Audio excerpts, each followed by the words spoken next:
because I'd be like, if I had a year like that, I could have retired and never looked back, much less 20 years like that, you know. Now I know, unlike Rick Bassman, who helped recruit those guys for you, you remain friends with all of this crew, and you even worked with Warrior in the NWC. And you posted this picture today on your Bill Anderson Facebook account. Could you tell us a little bit about this? Yeah, I got I've been working for TC Martin, the promoter, for about a year, and you know, he had the dream like every other damn promoter, from Paul Alperstein with his AWF to Herb Abrams and his UWF to this guy and his blah blah blah. Every promoter wants to be king of the promoters, and they're all of them are going to run Vince out of business and or Ted Turner out of business back in those days. Well, TC wanted to get the Warrior, but he had no connection, and he left it to me as my buddy. And so he asked me to do him a favor and see if I could contact Jim and see if I could get him to come in. And I said, yes, I would, but there's one thing I will not do. I want to know nothing as far as negotiations for money or anything like that. It's none of my business. I don't want to be the middleman uh, playing this game with Jim. I'm getting you this amount, Jim, and TC, he'll come in for this amount, or blah blah. That is, I'll give you a number and my recommendation to Jim, and that's as far as I will go, and that's my involvement. And I let them handle it between themselves afterwards. If Jim wanted to make a couple paydays, fine. If TC wanted to spend the money, fine. That was between them. I did my part, and it worked to a point. I had heard that it became an issue, which didn't really surprise me, that one time Jim showed up, and I guess on the marquee at the Silver Nugget, it said Honky Tonk Man versus Ultimate Warrior. And Jim took great offense to that, saying it should say Ultimate Warrior versus Honky Tonk Man. You know, I don't know. It's like, I don't see it myself, you know, but then that was never a big fry. I was a small fry. I was a small fry in the French fry pack, not the big fry in the large pack.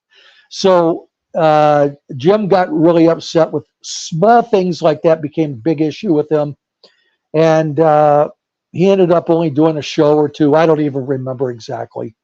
It was, you know, again, we're talking almost 30 years ago, 29 years ago, a long time. And but I left that between him and TC Martin to negotiate money, ego, all that stuff. All I did was, because believe me, Jim says, well, what kind of guy is TC Martin? Is he going to rip me off?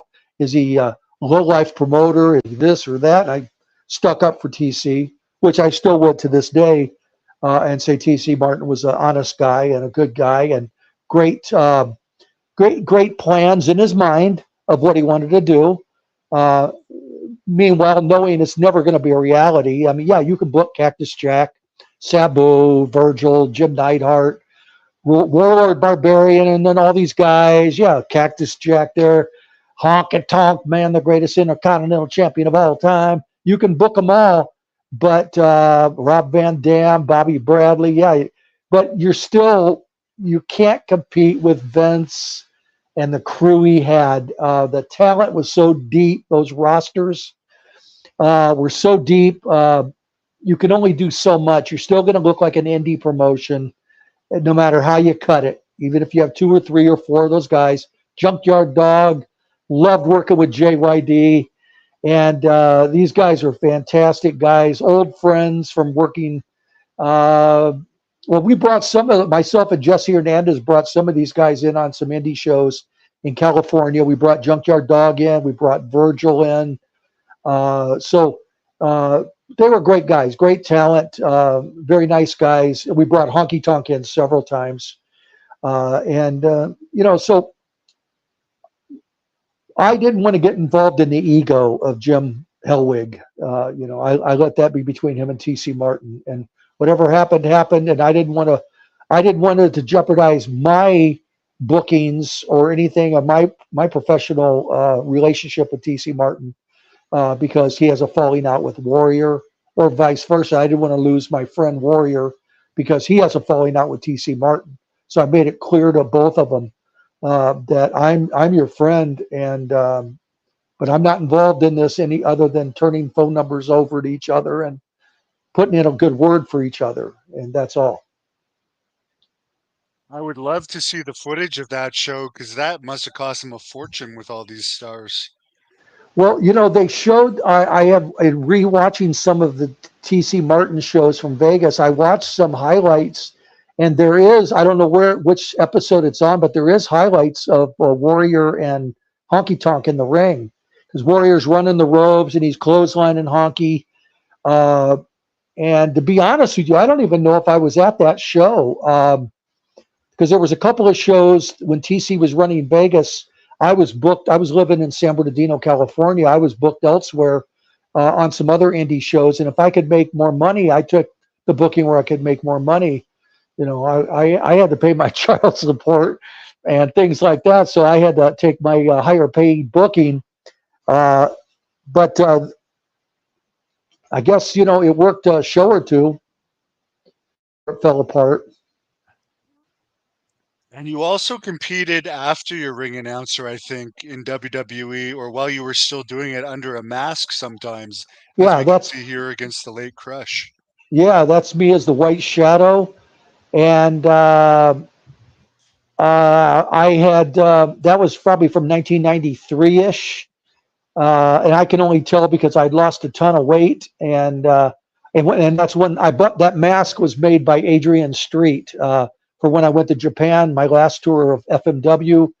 Myself and Tim Patterson went as the Psychos, number one and number two, and we had Adrian make those masks with the open chin. And then when I worked for WWF, when I came back and worked a few tapings, I worked with the Nasty Boys and a few other people, and I worked as the White Shadow, which was 1991 with Adrian. Loved Adrian, and God rest his soul. Very nice man. What a talent. And Linda, his wife. I was at their wedding in Vegas, and fantastic man. I was so proud to call him a friend. Mm. We've lost some great Now, ones, man. this is a good picture of you and Rick Rude. Did you have much interactions with him? Uh, I never worked with Rick. I mean, as far as wrestling, I was always a ring announcer working with Rick. I had a lot of respect for him, and I found Rick to be one of the greatest heels I've ever seen. What a natural gimmick he had, to stand there and say, what I'd like to have right now is, all you LA sweat hogs and blah, blah, blah, and insult all the women and the men and all this stuff. What a gimmick. And you have to have that the ravishing body to prove it, to justify doing a gimmick like that. And he had it. And I watched one of the matches I had, or I saw on tape from the Z channel that they had recorded some house shows in LA. I loved his entrance. He walked from down the aisle. I introduced him, and he was working with Jake Roberts that night. And without missing a beat, he went through the ropes, went right up to me, and with one hand, didn't even look at me, but pushed me with his. Oh, man. I'm only going to ask him one more question when he comes back. And it's too bad we're going to miss this, but I want to ask him about Macho Man. He was there right when Macho Man came, but we're going to get that question in if he comes back. And I am going to do lots of clips of this. And I appreciate if you give it a thumbs up despite the technical issues. We do have Tom Pritchard doing a podcast as well right now.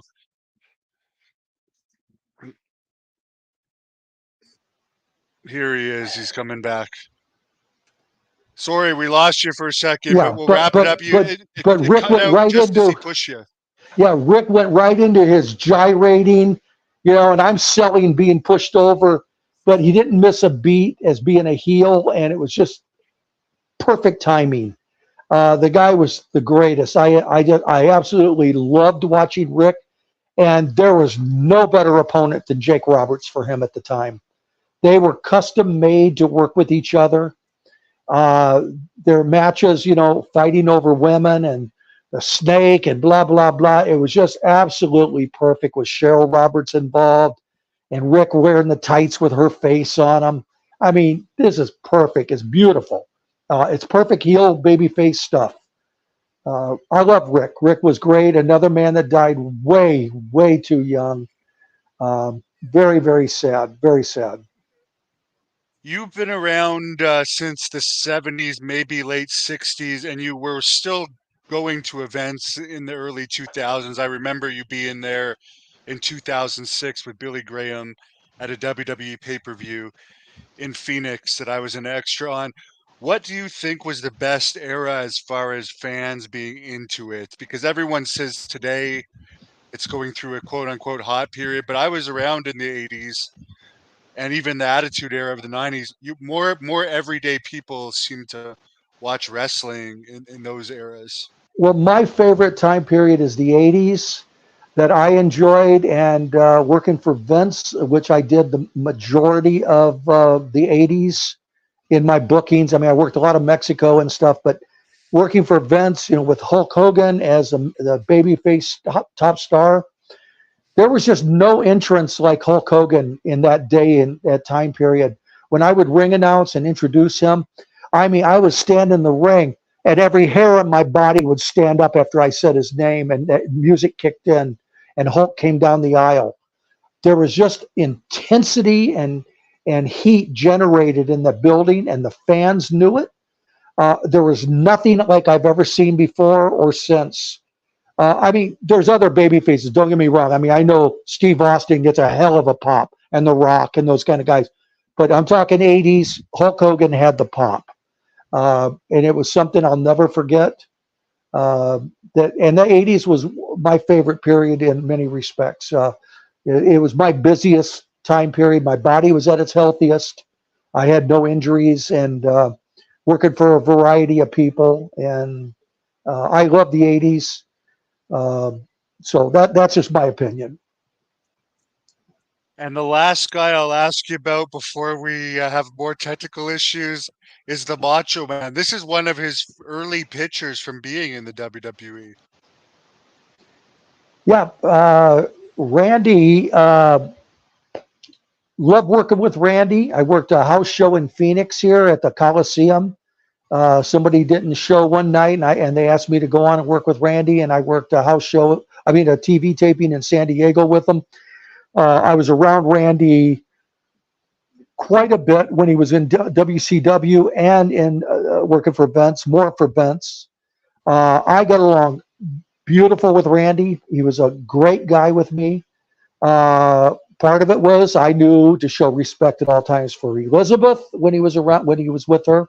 I wasn't fool enough to be Googling or looking at her funny and with a big smile on my face, like probably some fools did, to get him upset. I treated her with a lot of respect. I treated him with respect. I mean, I treated all the wrestlers with respect because I love the business. So if you treat people with respect, you'll get respect back. And Randy always treated me good. And I carried him and Sherry in that throne thing. I don't know, at WrestleMania 6, I don't know, whatever the LA one was, where WrestleMania 7. WrestleMania 7. You also seven. carried Duggan too. Yeah, I carried Duggan. We're losing him again. But these. You see, we'll get him again, and I know he's having health issues, which I hate. I'm gonna be back in Phoenix soon. I will be back in Phoenix soon, and I'm gonna get an in-person. Also, I when Harley Race was King Harley Race, I wrestled Harley on a WWF TV taping in Las Vegas at Thomas and Mack Center. So that was my only time in the ring with Harley. And he treated me fine. He did the headbutt off the top rope and finished me. It was an honor, obviously, to be in the ring with Harley Race. Even though I know Wow. he probably didn't want to be doing that king gimmick, but he had to do it for payoffs. And we all do things we don't want to do, but you do it for the money. And what are you going to do? But I was honored What to be what in the ring with Harley Race. what's a pre-match discussion like with Harley Race? I don't remember there was one. I Yeah. think I think it was just like follow me, kid, and you just it was a very slow paced match because that was Harley's style, very slow and deliberate. So it wasn't really hard to figure out if he's throwing me into the ropes, I'm going to take an elbow or a clothesline or something, or a knee to the gut or something. So as I recall, the match didn't last that long before Harley like slammed me and went up on the top rope and came down with the I don't know, headbutt or a knee drop or something. I don't even know anymore. That was again, that was 30 years ago. So Right. And another guy you knew was Andre, the yeah, big and man Andre right was there. another guy, very nice guy. Always treated Andre really great. I was in a battle royal in LA at the Olympic Auditorium in '84, January of '84, with Tony Garea, Mr. Fuji, Adrian Adonis, Sergeant Slaughter, John Tolis, Mickey Doyle, Moondogs. I don't even know. It was about 18 of us. Mil Moskris was in it, and the finish was Sergeant Slaughter throws me into Andre's boot. I fall down after hitting Andre's boot. Andre covers me, and then they do a dog pile on top. Everybody's on top, and Milt Moskowitz gets on the top rope and dives to the top of the pile. And I'm underneath, and Andre protected me. Didn't feel a thing. Didn't feel a thing. And That's a that's the hell kind of guy. of a scene. They haven't done that Yeah, since. yeah. I've got some pictures. I'll post. I'll have to go through and scan them. I'll have to post some. You could see the dog pile. There's about. You just don't know I'm under it, but there's about 10, 12 guys on me. Pat Patterson's in there. I don't even know.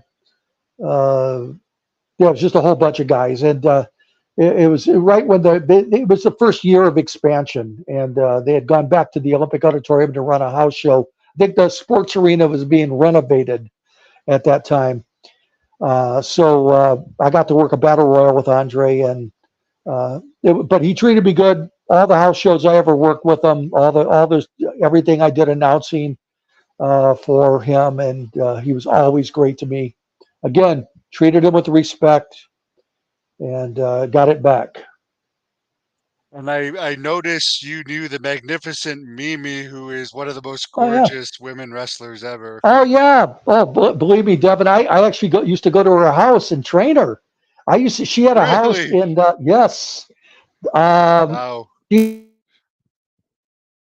Oh, don't lose us now. I used to have such a crush on Magnificent Mimi, who, if anyone's ever seen American Angels, she's in that. But we're losing him. Please finish this story.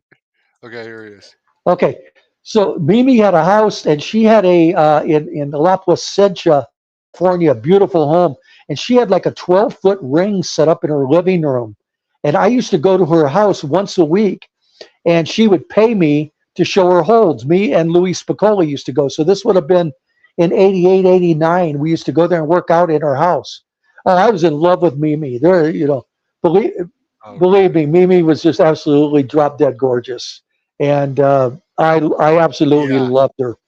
But I spent a lot of time around Mimi. She always treated me with first class, and have great memories of being around Mimi. And we're friends on Facebook uh, to this day, and absolutely love her. That must have been one of the tougher jobs of your career. Yeah, it was. It was hard accepting money. She would write me a check for the training each week, and I was like, God, I almost hate taking it, man. It makes me feel like a pimp or something. I know she was in movies too. Was she like Yep. rich or something to be able to afford a ring in her living room? I think she had connections. Let's just say, I think she had some connections with some money, and um, I was supposed to work in one of her movies, and like a fool, I had booked myself on a show. I think in Palm Springs or somewhere that night.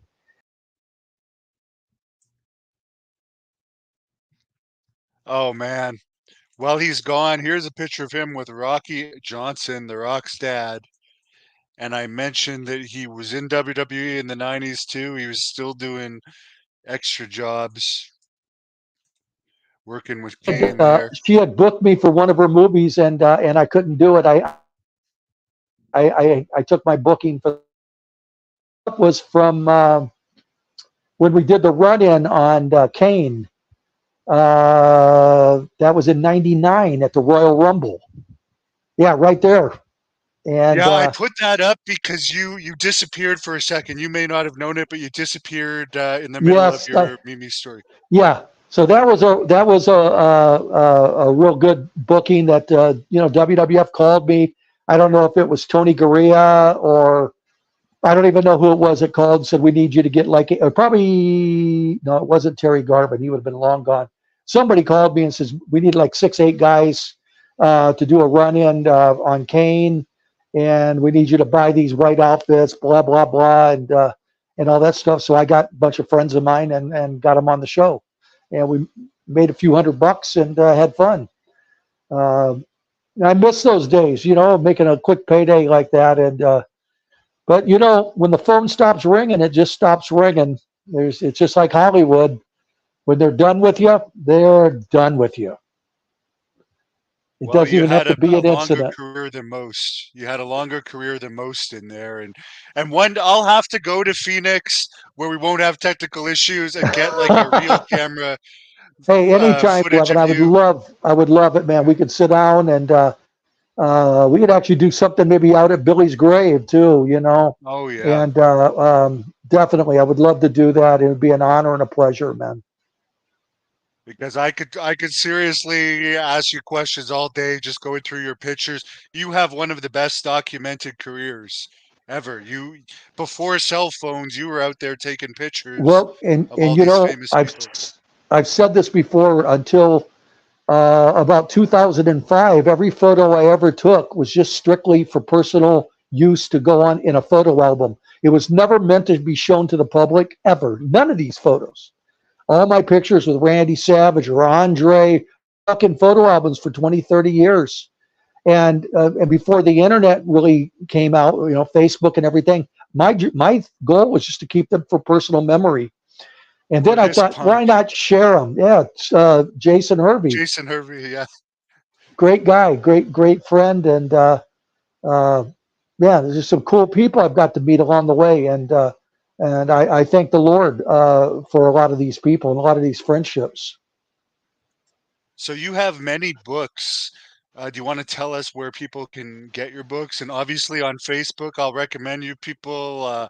Bill Anderson, he's easy to find, and you can see all these pictures of him on there. Yeah, I think, Devin, honestly, the easiest way is for people just to, if they are on Facebook, to contact me through Facebook, private message me, and I can talk books with them and everything. I've done 3 books, but I only have 2 that are available. One's out of print, and unfortunately, the man that had the access to my printing of that just passed away at 53 years of age here in Phoenix just a couple days ago, and I cannot print that book. It's my first book. But Well, he's gonna be back as we shut this down here, but he does have a million pictures. Here's a good one. I'm going through his Facebook as I'm doing this. He's back. I'll put this up as he comes back. okay, You're uh, back, and I'm showing the fans Akeem while you were gone. Remember okay, Akeem, the one man gang? yeah. Hey, one man gang, great guy. George Gray, love the guy. He lives down in Baton Rouge, Louisiana. He's a very good friend of mine. Known him for 30 plus years. Worked with him in the ring, did ring announcing for him, wrestled him. Yeah, great guy, great man. Did overseas tours with him. Fantastic guy. Love him. So before you disappear again, where can they find your book? Oh, just have him contact me on Facebook. Private message me on Facebook, and I'll be more than happy to discuss it with them. It'll be easier, less time consuming than telling everybody on here right now. and just message me if you're interested, and we'll talk. And Very good. Well, I appreciate you putting up with these technical issues and fighting through it. You're fighting through back fade. This has been a battle, but you've gone almost 2 hours here, so I greatly appreciate it. Your stories are wonderful, and I'll let you close this off with whatever you want to tell the fans. I just want to thank everybody for their friendship and fanship through the years. I think one of the regrets, and I think you'll understand this, Devin, is one of my regrets in my career is I worked under many different names and did many different job descriptions. So I didn't get to put my time in, like, let's say a Ric Flair or a Rick Rude under one name. I worked under many mask names, many names without a mask, and I did many different job titles. So here we are in 2024, and people are like, "Who in the hell is Bill Anderson?" So, what are you going to do? It's just the way life was. It's the career that was dealt me, and I took it and ran with it. And I'm very proud of everything I got to do in the business because I loved it. And Thank you for Devin, watching for showing the me such Hannibal TV. Please help me out and like